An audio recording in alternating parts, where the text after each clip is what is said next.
Hey folks, Alex Jones here on this Sunday, here with Facebook Mentions, just with, well, my own personal life. But my own personal life is politics, is astrophysics, is quantum mechanics, is the mystery of the universe. Also, it's about having fun at the same time. So I was sitting around with my family, again, visiting folks downtown here in Austin, and I was talking about tonight getting together and grilling some steaks and chicken and watching the final blood moon. We've had a record number of these in the last year. Normally it's several decades before you see a total eclipse of the moon. They've had a whole bunch of these in the last year. I'm going to go over here and show you some of the statistics. And it's a total eclipse of the moon, so it basically looks blood red. And it starts Central Time here in Texas tonight at about 8:15 or so. And then it peaks by 9:45. The entire moon will be blood red. It'll be what they call a supermoon. And we're going to be out grilling tonight over at, again, my cousin and his wife's.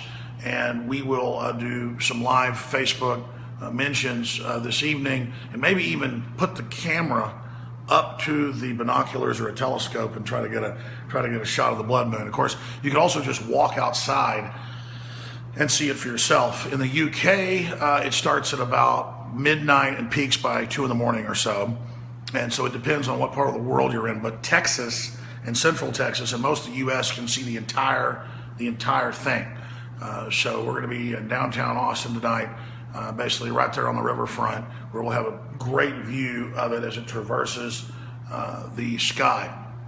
Separately, the real reason we're talking about the blood moon is this.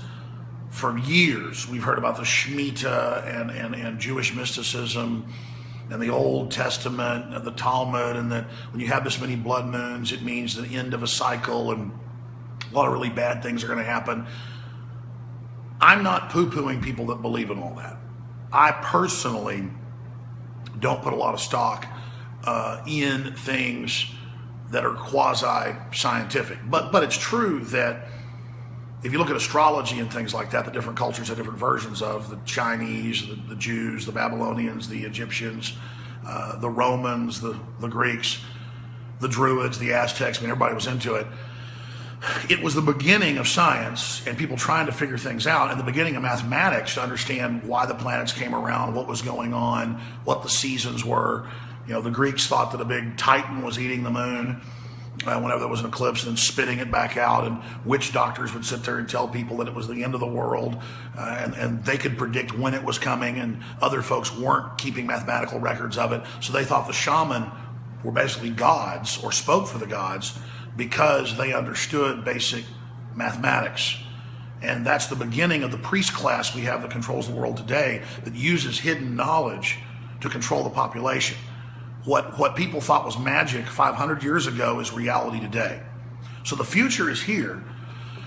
It's just not evenly distributed. And that's what the globalists are all about, is a breakaway civilization where they're above the law. They have their corporate reservations, their governmental reservations, their educational reservations that are above the law, tax exempt, where they can thrive and build, and everybody else is under this umbrella of regulation, taxation, and control.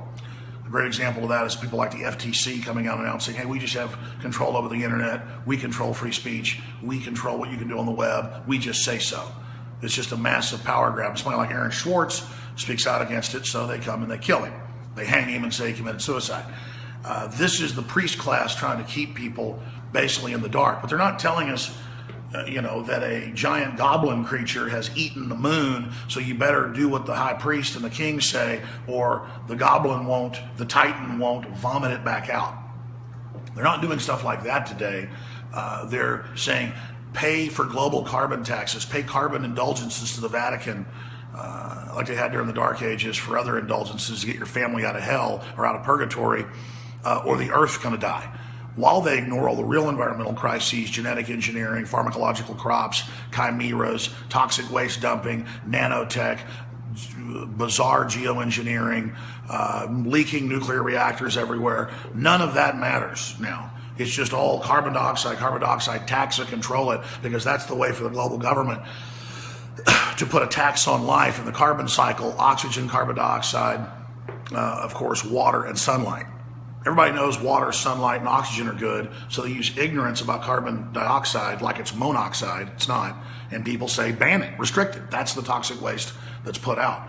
They've listed that as a toxic waste. We finally made our coal plants totally clean. They're just shutting them down. So this is more of the religious voodoo they've put on things. But separately, with the wars with Russia gearing up, the Ukraine situation, Syria, ISIS running wild, world markets in trouble, the dollar bubble getting so big, flesh-eating bacteria spreading. If you look on the Richter scale of crises, even the Defense Department says the world has never been in more turmoil. And much of the world's already in a depression. So the global collapse is here. It's just, again, not evenly distributed. People in the West, even the poorer people, are doing well compared to folks in third world countries. So we're like Marie Antoinette saying, let them eat cake as people are begging for bread. She didn't really say that, but it's a good allegory. So getting back to the blood moons, you have this whole freak out about the Shemitah and oh my gosh, all these blood moons. I'll tell you this though, the elite, see, people see real problems in the world, so then they project it onto the stars. So do our fates follow the stars, or do the stars follow what we do in our actions? The only reason this is important is the elite themselves are into Babylon mystery religion, into Luciferianism, Skull and Bones, Bohemian Grove, and they are obsessed with what the planets are doing. They are obsessed with lunar eclipses. They are obsessed with the occult. I haven't found any top globalists that are really atheists. They promote atheism and try to keep the general public from even being aware that there's religious systems operating, that there are gang systems using religious models to control people. Whether you believe in other entities, other dimensions, space aliens, God, the devil, whatever, the elite at the highest levels use it as a construct, as a gang model to order themselves. And they follow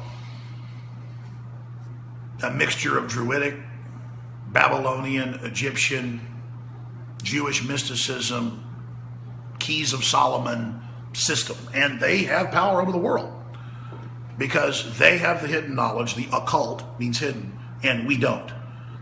So we're on record. Leanne McAdoo's interviewed some folks that thought the blood moons would herald all this disaster.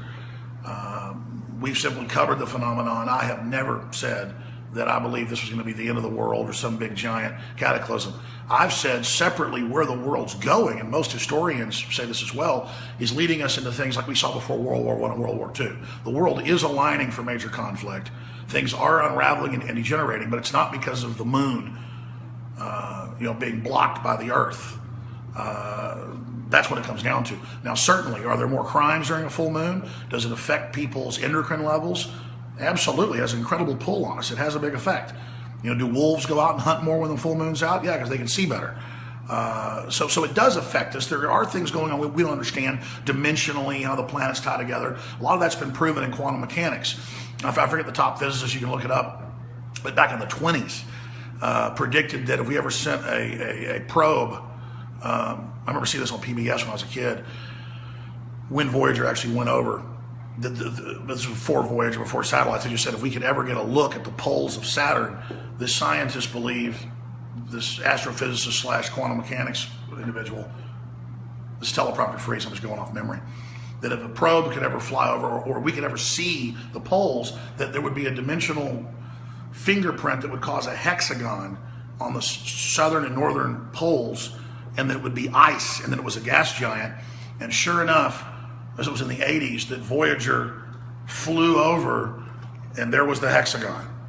And NASA was just like, whoa, because it's such a giant gas giant that the great pressures within it, the physicists believe, would then manifest this signature. And so as above, below, to use the old alchemist terms, there's a lot of stuff going on, a lot of hermetic stuff I don't understand. I don't even get into it.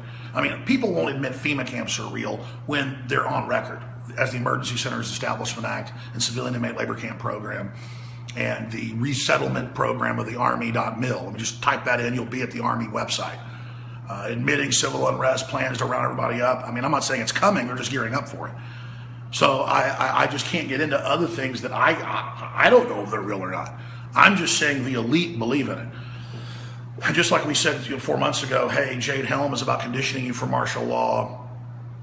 Then the media said, oh, he says martial law is coming by September, they're going to take your guns. Oh, look, he's discredited. Never said it. Or just like they are now, there was a Houston Chronicle article, a bunch of others last week saying, Jones said the world would end with the Shemitah. And I told people on air I didn't think anything was going to happen with the Shemitah, but there might be some crisis during that because the world is in turmoil. So that's what it comes down to. We'll be covering the final blood moon tonight. It will be 2033 before it comes back. There won't be another full lunar eclipse until then. There's just been a whole bunch. So, I mean, I get why people are kind of freaking out because it is amazing. What has there been 8 or 9 of these this year? Blood moons brings prophecies of end times, but NASA says not to worry. That's the London Guardian. Again, here it is in Texas. The blood moon starts at 8:07, and then it's at max full blood moon at 9:47, and then it's over by 11:27. So there you go. That's what's happening. Central Time, the United States is a perfect place to see it. If you expand on that, we can go over some of the history. Sunday, September 27th, super blood moon, total lunar eclipse in Aries. Here's how it could affect your relationships. And you got somebody trying to tell you what that does to your relationship. I just know moon's gravitational pull has a bigger effect on women in my experience. Let's just say it makes them a little frisky. But who knows? There's just so many mysteries in this universe. And the atheists and people want to tell us there's no mysteries unless they define them. And that's just another form of the priesthood. You've got all the other priesthoods keeping knowledge from you or only giving you limited spectrums of it. I just say think for yourself. Go investigate for yourself. Let me do this. How many blood moons have there been? I'm going from memory. How many blood moons in 2015? It's like 8 or 9 of them. It's 4 blood moons, but I know there's been more than 4 blood moons.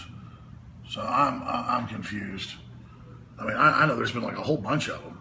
Or maybe some of those were partial eclipses.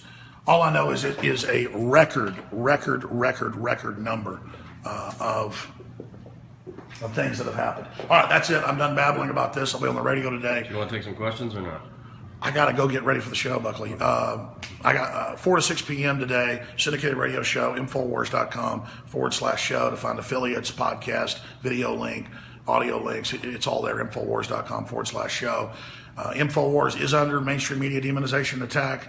We've got all sorts of cloak and dagger stuff going on because we're on target. We're getting people to think. We're shattering the left-right paradigm. We need everybody to support us, to spread the word about the broadcast, to like us on Facebook, to tell your friends and family to tune in.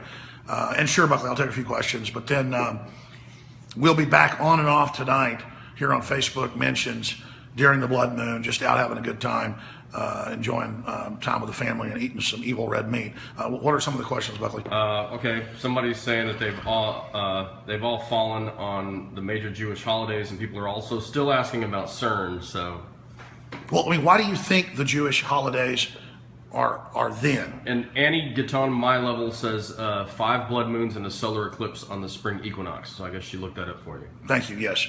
This is what there are. Some say 4, some say 5. I'm no expert, but I am a, quote, expert compared to the general public doing basic research on Jewish mysticism. That's why Seventh-day Adventists say that the Sabbath is on Saturday. Christians under the Roman system say it's on Sunday. And everybody fights over that all day. The truth is, if you go back and you read the Talmud, which is what is the larger compendium of the Old Testament than books added by the Jews. New Testament's the Christians added that group of books. It was all about the full moon. And so calculating the moon and when there were Sabbaths and when you planted, when you did this, just like any farmers, it's farmers' almanac stuff. And it is primitive science. And that's what all those cultures were into, was the moon. I mean, the Muslim thing's all based on that. That's why their symbol's the moon. So it's about tracking the sun and the moon for harvest and all the rest of it. So they built things around the moon. So that's why the moons go in these cycles, and the rabbis and people were marking that down, what moons did, so they put their holidays on it. So here we are thousands of years later, going through the same cycles again. It's like a clock, and of course it's falling on Jewish holidays. Everyone's like, my God, it's Jewish holidays. How do they all fall on the blood moons? Because that's what they based it all on. It is Jewish mysticism. That's what's going on here. Right. And I'm not saying it's not real. I'm not saying anybody's wrong. I'm saying me personally, because I get scapegoated in all this, I don't know enough about it, even though I know more than the general public who just superstitiously buys into this stuff. I don't know enough about it to sit here and then say it's real.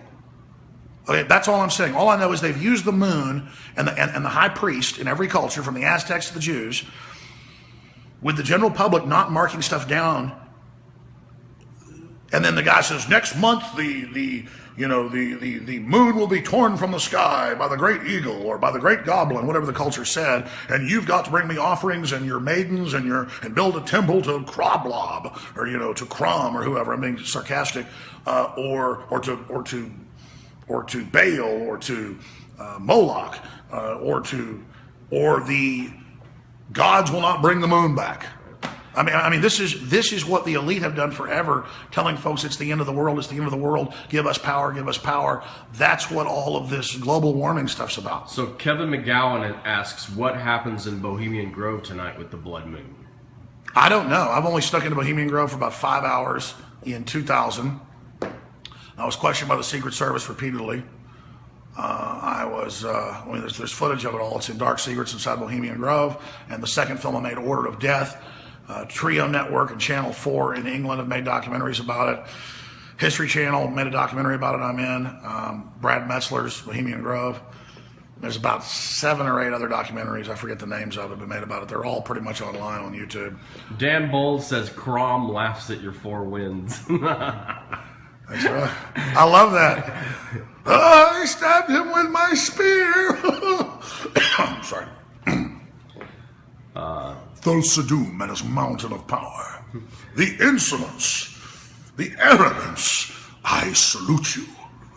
Jessica Collins says that she'll be busy getting pregos. LLL. What's pregos? Pregnant. Oh yeah, that's what they say. Say women get wild-eyed during this. There's definitely something to it. Evelyn Cheyenne says, can I phone in sick tomorrow now? Absolutely. Isabel Walker says that she will show you signs in the moons and the stars. Well, I'm sure she will. Omar Adams says, love Alex on Facebook mentions. John Della Valdova says, nothing is going to happen. Yeah, exactly. I mean, if some big war kicks off in Syria, because Chinese and Russian troops are confirmed landing, hundreds of combat aircraft, hundreds of tanks, over 1,000 Chinese Marines. I mean, that is in the foreign news. The Chinese aircraft carrier docked and disgorged troops 2 days ago. It's in the Israeli press. It's in the Arab press. Nothing in the United States. The Chinese and the Russians are now battling Western-funded Al-Qaeda and ISIS in Syria. How sensational is that? And Obama is criticizing the Russians for doing this when they've got Al-Qaeda attacking the Russian areas as well. And Chechen rebels they're bringing in, the CIA trained. And then Donald Trump, to his credit, came out in Oklahoma yesterday. It was in the Hill newspaper. It's on Infowars.com. And said, this is crazy. We should work with Russia to take out ISIS. Again, I don't trust Donald Trump completely, but that's reasonable, folks, to not. They keep calling him Syrian opposition. Almost all of them are from Saudi Arabia or other countries that are coming in to take over Syria. This is a war crime, and they're killing every Christian they get their hands on. They're chopping people's heads off. They're raping women. This is Al-Qaeda. Our government is funding Al-Qaeda publicly. The former head of Defense Intelligence, who just resigned a few months ago, went public, the top general, and said, yes, we've been ordered to do this, and it's wrong. So at least our government finally, at some levels, is saying this has got to stop. But how crazy are the